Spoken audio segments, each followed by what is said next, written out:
Assalamualaikum warahmatullahi wabarakatuh. Hai semuanya, perkenalkan nama saya Raju Azahra. Saya berasal dari Sekolah SMA Negeri 5 Kota Bekasi. Pada video kali ini saya akan memberikan video pembelajaran mengenai salah satu materi biologi kelas 11 yaitu sistem pencernaan manusia. Sebelum itu, saya akan menjelaskan terlebih dahulu apa itu sistem pencernaan. Jadi, sistem pencernaan atau digestive system atau juga dikenal dengan sistem gastrointestinal adalah saluran yang memanjang dari mulut hingga ke anus. Jadi, sistem ini akan dimulai dari mulut dan akan diakhiri oleh anus. Sistem pencernaan manusia sendiri terbagi menjadi saluran pencernaan dan kelenjar pencernaan. Secara garis besar, fungsi dari organ-organ sistem pencernaan itu yang pertama adalah untuk menerima makanan. Yang kedua untuk mencerna makanan, yang ketiga untuk menyerap zat-zat gizi yang terkandung dalam makanan tersebut, dan yang keempat untuk membuang bagian makanan yang sudah tidak bisa dicerna oleh tubuh. Selanjutnya, proses pencernaan terbagi menjadi dua cara, yaitu pencernaan mekanik dan pencernaan kimiawi. Pencernaan mekanik atau pencernaan fisik atau juga dikenal dengan ingesti, yaitu pencernaan makanan secara mekanik. Contohnya adalah pencernaan di dalam mulut yang dibantu oleh gigi dan lidah. Yang kedua adalah pencernaan kimiawi, juga dikenal dengan digesti, yaitu pencernaan makanan dengan bantuan enzim. Contohnya adalah pencernaan di dalam mulut yang dibantu oleh enzim petialin yang ada pada ludah. Selanjutnya ada urutan proses pencernaan. Jadi, pencernaan dimulai dari makanan masuk ke dalam rongga mulut. Lalu di dalam rongga mulut terjadi pencernaan secara kimiawi dan mekanik. Lalu makanan akan masuk ke esofagus. Dalam esofagus ini akan terjadi gerak peristaltik. Lalu selanjutnya setelah dari esofagus, makanan akan masuk ke dalam lambung. Di lambung ini akan terjadi pencernaan yang dibantu oleh enzim-enzim dan oleh kelenjar-kelenjar yang ada di dalam tubuh. Lalu makanan akan masuk ke dalam usus halus dan nantinya akan masuk ke usus besar dan terjadi proses absorpsi atau penyerapan. Lalu sisa-sisa makanan yang sudah tidak dapat diproses lagi oleh tubuh akan dikeluarkan oleh anus. Sebelum itu sisa-sisa makanan akan disimpan terlebih dahulu dalam rektum dan jika sudah penuh akan dikeluarkan oleh anus. Lalu di sini ada struktur pencernaan makanan, itu terbagi menjadi dua, yaitu struktur primer dan struktur tambahan atau struktur aksesori. Struktur primer sendiri itu adalah rongga mulut, ada esofagus, lambung, usus halus, dan ada usus besar. Selanjutnya struktur tambahan atau struktur aksesori itu ada, yang pertama ada lidah, lalu ada gigi, lalu ada kelenjar ludah yang nantinya akan menghasilkan ludah, ada pankreas yang akan menghasilkan cairan pankreas atau getah pankreas, lalu ada hati, ada empedu yang akan menghasilkan getah empedu, lalu juga ada kelenjar lambung. Selanjutnya akan saya jelaskan penjelasan dari masing-masing organ pencernaan. Yang pertama adalah rongga mulut. Rongga mulut adalah tempat awal terjadinya pencernaan mekanik dan kimiawi. Proses pencernaan yang ada di mulut itu adalah amilum ditambah petialin menjadi maltosa.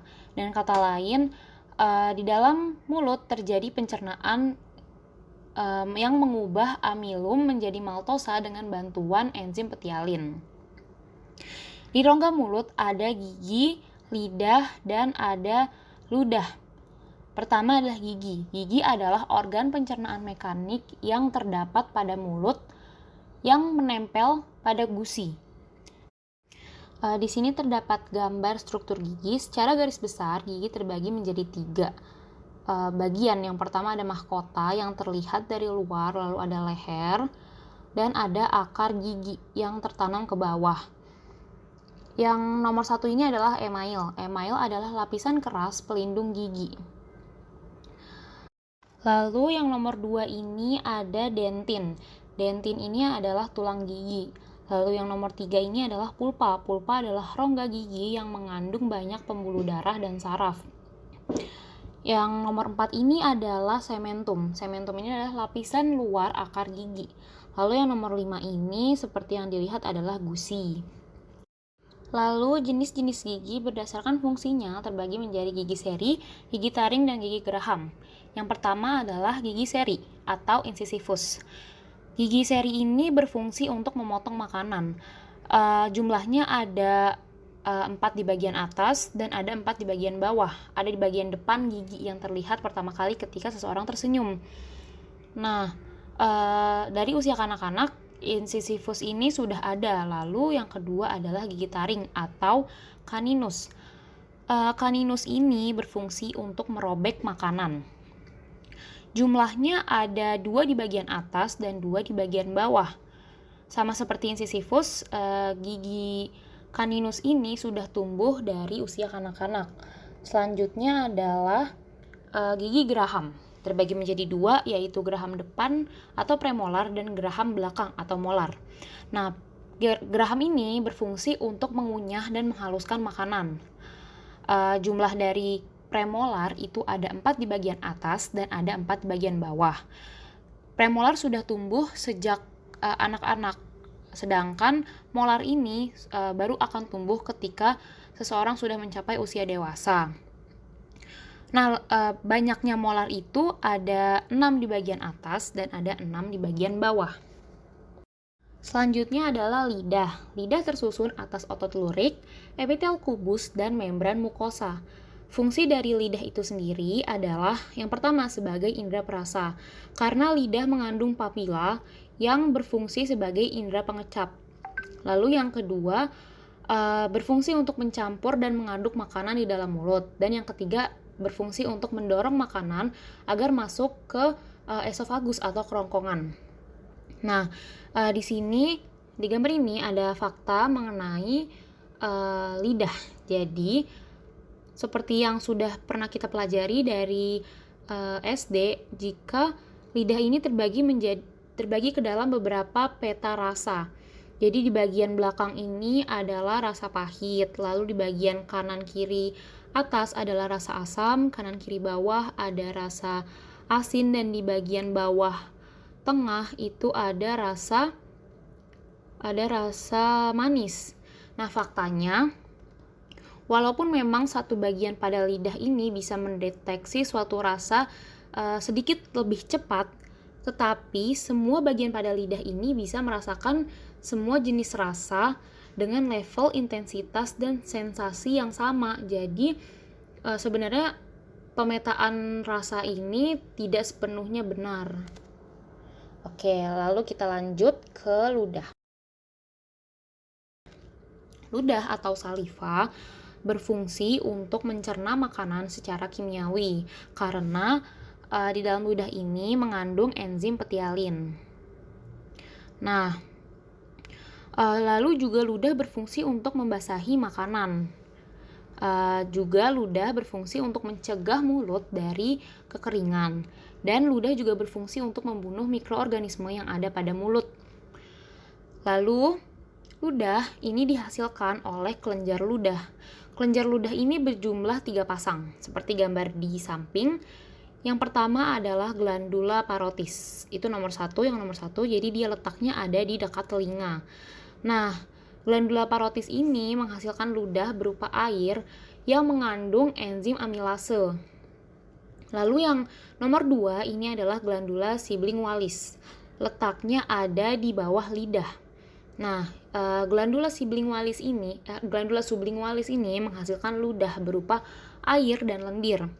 Lalu yang nomor 3 ini adalah glandula submandibularis, letaknya ada di rahang bawah, dan dia menghasilkan ludah berupa air dan lendir sama seperti glandula sublingualis. Organ pencernaan selanjutnya adalah esofagus. Sebelum esofagus ini ada organ yang namanya faring. Faring atau rongga tekak adalah daerah dengan percabangan menuju rongga hidung, menuju esofagus, dan juga menuju ke trakea. Nah, faring ini terbagi menjadi 3, yaitu nasofaring yang ada di dekat hidung, orofaring yang ada di dekat mulut, dan ada hypofaring atau laringofaring yang ada di dekat laring. Nah, faring ini dilengkapi dengan katup epiglotis. Epiglotis ini dapat membuka dan menutup. Jadi dalam keadaan biasa, katup ini akan selalu terbuka. Namun ketika ada makanan yang masuk, epiglotis akan menutup faring sehingga makanan akan masuk ke dalam esofagus. Nah, faring ini adalah saluran pernafasan, sedangkan esofagus atau juga dikenal dengan kerongkongan itu adalah saluran pencernaan. Makanya tidak dianjurkan seseorang makan sambil berbicara karena takutnya akan menyebabkan epiglotis ini terbuka ketika sedang makan dan akhirnya makanan akan masuk ke dalam saluran pernafasan yang menyebabkan tersedak gitu. Nah, di dalam esofagus ini terdapat suatu gerakan yang dinamakan gerak peristaltik. Gerak peristaltik ini adalah gerak kontraksi dan relaksasi otot polos yang ada di esofagus yang nantinya akan mendorong makanan menuju ke lambung. Nah, efek dari gerak peristaltik ini akan menghasilkan makanan yang berbentuk gumpalan atau disebut juga dengan bolus. Lalu organ selanjutnya setelah esofagus adalah lambung. Lambung atau ventriculus adalah kantung makanan yang merupakan saluran pencernaan setelah esofagus. Nah, seperti gambar di samping ini ada struktur dari lambung. Nomor 1 ini adalah kardia. Kardia ini adalah bagian lambung, ini ada di dekat jantung. Lalu nomor 2 ini dinamakan fundus. Fundus ini adalah bagian lambung tengah yang bentuknya membulat seperti ini. Lalu nomor 3 ini adalah pilorus. Pilorus ini adalah bagian lambung bawah dia letaknya dekat dengan usus. Lalu nomor 4 ini adalah rugae. Rugae ini adalah membran mukosa yang berbentuk melekuk-lekuk. Jadi melekuk-lekuk seperti ini dan dia berfungsi untuk melindungi dinding lambung dari abrasi asam lambung. Lalu nomor 5 ini adalah sphincter esophageal, yaitu katup yang menjaga agar makanan yang masuk ini tetap berada di lambung. Nah, lalu yang nomor 6 ini adalah sphincter pylorus. Sphincter pylorus ini adalah katup yang menjaga makanan agar tidak keluar sebelum pencernaan selesai. Jadi kalau nomor 5 ini untuk menjaga agar makanan tetap masuk, kalau nomor 6 ini menjaga agar makanan tidak keluar sebelum pencernaan selesai gitu. Nah, di dalam lambung ini ada gerak peristaltik dan ada juga ada pencernaan enzimatik. Nah, perpaduan gerak peristaltik dan enzimatik ini getah lambung ya. Jadi perpaduan gerak peristaltik dan getah lambung ini akan menghasilkan makanan yang berbentuk bubur yang disebut kim. Jadi kalau di esofagus tadi namanya bolus, di lambung ini makanan akan berbentuk kim. Nah, gerak peristaltik lambung ini berfungsi untuk mengaduk, mencampur makanan dengan getah lambung dan akan mendorong makanan keluar dari lambung. Lalu getah lambung ini adalah getah yang dihasilkan daerah fundus. Fundus ini tadi ada di nomor 2 ya. Daerah fundus, jadi getah lambung dihasilkan oleh daerah fundus dan berfungsi untuk mencerna makanan. Sekresi getah lambung ini dipacu oleh hormon gastrin. Hormon gastrin ini dihasilkan oleh dinding lambung. Nah, getah lambung ini mengandung asam klorida atau HCl yang berfungsi untuk mematikan kuman, merusak struktur protein, dan untuk mengaktifkan pepsinogen dan pepsin. Lalu ada pepsin. Pepsin ini untuk mengubah protein menjadi pepton. Lalu yang ketiga ada renin. Renin ini mengumpulkan kasinogen susu untuk menjadi kasein. Jadi proses pencernaan yang ada di lambung ini adalah mengubah pepsinogen menjadi pepsin oleh enzim HCl, lalu mengubah protein menjadi pepton oleh enzim pepsin, dan juga mengubah kaseinogen menjadi kasein oleh enzim renin. Lalu selanjutnya adalah pankreas dan hati. Nah, gambar ini adalah letak dan struktur dari hati yang warna merah ini yang paling besar, lalu ada pankreas yang kuning ini, dan ada usus, ini adalah usus halus. Nah, yang hijau ini adalah kantong empedu. Jadi dari kantong empedu ini ada saluran yang menuju usus halus. Ini namanya saluran bilus, dan ada saluran yang dari pankreas menuju usus halus juga, itu namanya ductus pankreatis.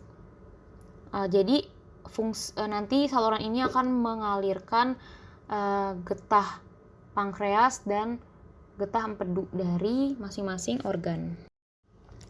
Nah, pankreas ini memiliki kelenjar eksokrin berupa sel asiner yang dapat menghasilkan getah pankreas. Jadi nantinya pankreas ini akan menghasilkan getah pankreas.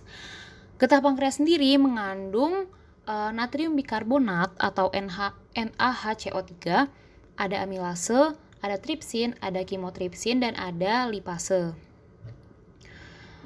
Pankreas ini terhubung dengan duodenum melalui dua saluran pankreas yang tadi, yaitu ductus pankreatis aksesoris dan ada ductus pankreatis utama yang ada pada gambar sebelumnya. Selanjutnya adalah hati. Hati ini berfungsi untuk mengatur kadar glukosa dalam darah, dibantu dengan insulin dan glukagon. Nah, hati ini berfungsi sebagai pengatur, selain sebagai pengatur kadar glukosa, juga sebagai pengatur kadar asam amino dalam darah. Nah, kelebihan dari asam amino ini tidak akan disimpan di dalam tubuh, melainkan akan diubah menjadi senyawa bernitrogen dan juga akan diubah menjadi senyawa tak bernitrogen. Senyawa bernitrogen ini contohnya adalah NH3 dan nantinya akan diubah lagi menjadi urea. Kalau senyawa tak bernitrogen ini nantinya akan diubah menjadi karbohidrat dan lemak. Nah, di hati ada kelenjar aksesorin berupa kantong empedu yang berwarna hijau tadi, yang nantinya akan menghasilkan cairan empedu. Fungsi dari cairan empedu adalah yang pertama untuk pembuangan sisa metabolisme dari perombakan eritrosit atau bilirubin. Lalu yang kedua adalah pembuangan kolesterol yang berlebih, dan yang ketiga untuk mengemulsikan lemak. Organ selanjutnya adalah usus halus. Usus halus atau intestinum tenue adalah saluran pencernaan lanjutan dari lambung yang terdiri dari 3 bagian, yaitu duodenum yang berwarna ungu, lalu ada jejunum yang berwarna hijau, dan juga ada ileum ini yang berwarna pink. Nah, duodenum ini nama lainnya adalah usus 12 jari. Usus 12 jari ini adalah tempat bermuaranya saluran pankreas dan kantung empedu. Yang tadi saluran pankreas itu namanya adalah ductus pankreatis dan saluran empedu itu namanya saluran bilus. Di dalam duodenum ini juga tempat pencernaan makanan yang dibantu dengan enzim-enzim. Lalu yang nomor 2 itu adalah jejunum. Jejunum nama lainnya adalah usus kosong. Jejunum ini adalah tempat pencernaan makanan yang dibantu dengan enzim-enzim. Lalu yang ketiga yang berwarna pink tadi itu namanya adalah ileum. Ileum ini adalah usus penyerapan. Nah, di dalam ileum akan terjadi absorpsi atau diserapnya sari-sari makanan hasil dari pencernaan. Di dalam usus halus ada dinding usus halus yang dapat menghasilkan hormon kolesistokinin dan sekretin. Hormon kolesistokinin atau CCK adalah hormon untuk merangsang empedu untuk mengeluarkan cairan empedu, sedangkan hormon sekretin atau SCT adalah hormon perangsang pankreas untuk mengeluarkan getah pankreas yang nantinya akan dialirkan ke duodenum. Lalu getah dinding usus halus itu mengandung disakarase yang diantaranya adalah sukrase, maltase, dan laktase. Lalu ada enterokinase, ada enzim erepsin, dan ada peptidase, dan ada enzim lipase. Jadi, proses pencernaan yang terjadi di dalam usus halus ini meliputi pencernaan karbohidrat, pencernaan protein, dan pencernaan lemak. Di sini sudah saya paparkan beberapa enzim yang berperan dalam proses yang ada di dalam usus halus. Setelah pencernaan selesai, mekanisme yang akan dilakukan oleh ileum adalah yang pertama, glukosa, asam amino, vitamin, dan mineral akan diserap kapiler darah dan kemudian akan diangkut menuju hati dan nantinya akan diserap oleh tubuh. Lalu yang kedua, asam lemak dan gliserol akan diangkut terlebih dahulu ke pembuluh kil sebelum diserap tubuh. Organ selanjutnya setelah usus halus adalah usus besar. Nah, usus besar ini atau disebut juga dengan kolon atau juga nama lainnya adalah intestinum crassum adalah saluran pencernaan lanjutan dari usus halus. Nah, usus besar ini seperti gambar di sini terbagi menjadi beberapa bagian. Yang pertama ini adalah sekum. Sekum ini juga disebut dengan usus buntu. Adalah kantung yang terletak di muara ileum pada usus besar. Usus buntu ini memiliki umbai cacing yang disebut dengan appendix. Nah, untuk seseorang yang mengalami usus buntu itu terjadi penggumpalan atau penumpukan makanan di umbai cacing ini. Lalu ada kolon ascendens, yaitu bagian usus besar yang menanjak. Lalu ada kolon transversum, yaitu bagian dari usus besar yang mendatar. Lalu ada kolon descendens yang bagian usus besar yang menurun, dan ada kolon stigmoid. Nah, di sini ada klep ileosekum. Klep ileosekum ini adalah pertemuan antara usus halus dan usus besar yang menyempit. Nah, ini berfungsi untuk menjaga agar makanan tidak kembali lagi ke usus halus. Lalu selanjutnya ini ada rektum. Rektum ini berfungsi sebagai tempat penyimpanan feses yang sudah terbentuk. Jadi feses yang sudah terbentuk akan disimpan sementara di rektum, yang pada akhirnya nantinya akan ketika sudah penuh akan dikeluarkan melalui anus. Fungsi dari usus besar ini adalah antara lain yang pertama untuk membentuk massa feses atau kotoran. Selanjutnya untuk mengatur kadar air, garam mineral, dan zat berguna yang tersisa pada feses. Usus besar juga berfungsi untuk membusukkan makanan dengan cara bersimbiosis dengan bakteri E. coli. Lalu organ terakhir dari sistem pencernaan yaitu anus. Anus adalah saluran pembuangan zat sisa pencernaan yang terdiri dari sfinkter anus. Sfinkter anus ini memiliki otot polos di bagian internal dan otot lurik di bagian eksternal. Nah, karena dia memiliki otot lurik sehingga proses pengeluaran feses ini dirangsang oleh saraf sadar. Nah, proses pengeluaran zat sisa pencernaan melalui anus itu disebut dengan defekasi. Mekanisme defekasi adalah pertama-tama rektum berkontraksi dan dapat menyebabkan refleks gastrokolik yang dapat dilakukan secara sadar. Nah, otot pencernaan akan berkontraksi. Karena refleks tersebut, otot pencernaan akan berkontraksi sehingga feses akan terdorong keluar. Selanjutnya, kita akan membahas mengenai gangguan dari sistem pencernaan. Yang pertama adalah tukak lambung atau biasa dikenal dengan MAH, atau nama lainnya adalah ulcus pepticum. MAH ini merupakan keadaan di mana dinding lambung terluka. Gangguan ini disebabkan karena terkikisnya lapisan dinding lambung itu sendiri, atau bisa juga karena sekresi HCl pada lambung yang berlebihan karena faktor psikis atau mungkin faktor bakteri Streptococcus. Luka yang muncul ini bisa saja muncul pada dinding duodenum atau usus kecil serta esofagus, atau juga bisa muncul di kerongkongan. Penyakit ini dapat menyerang siapa saja tanpa mengenal usia. Tetapi seseorang yang berada di usia di atas 60 tahun memiliki resiko yang lebih tinggi untuk mengalami penyakit MAH ini. Gejala yang muncul itu biasanya penderita akan merasa nyeri atau perih pada bagian perut. rasa nyeri itu akan muncul dan biasanya dapat menyebar ke leher dan akan terasa semakin perih saat perut dalam keadaan kosong. Biasanya juga muncul ketika malam hari dan akan hilang dan kambuh lagi pada minggu kemudian. Selanjutnya ada apendisitis atau radang appendix usus buntu. Penyakit ini merupakan gangguan sistem pencernaan yang mana umbai cacing atau usus buntu mengalami peradangan. Apendisitis ini biasanya terjadi ketika ada sisa-sisa makanan yang terjebak serta tidak bisa keluar di umbai cacing.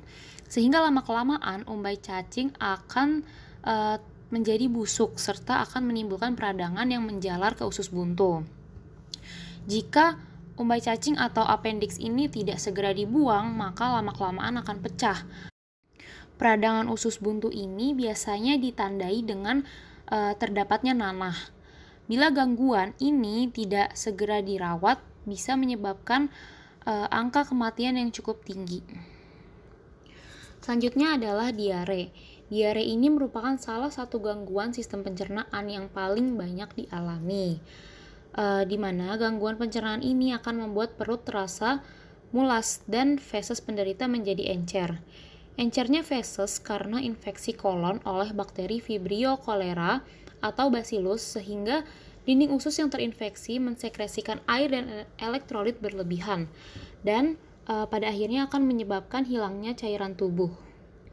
Ada beberapa hal yang menyebabkan seseorang menderita diare, di mana salah satunya yaitu karena penderita mengkonsumsi makanan yang tidak higienis atau mengandung kuman, sehingga bakteri ini dapat masuk ke dalam tubuh.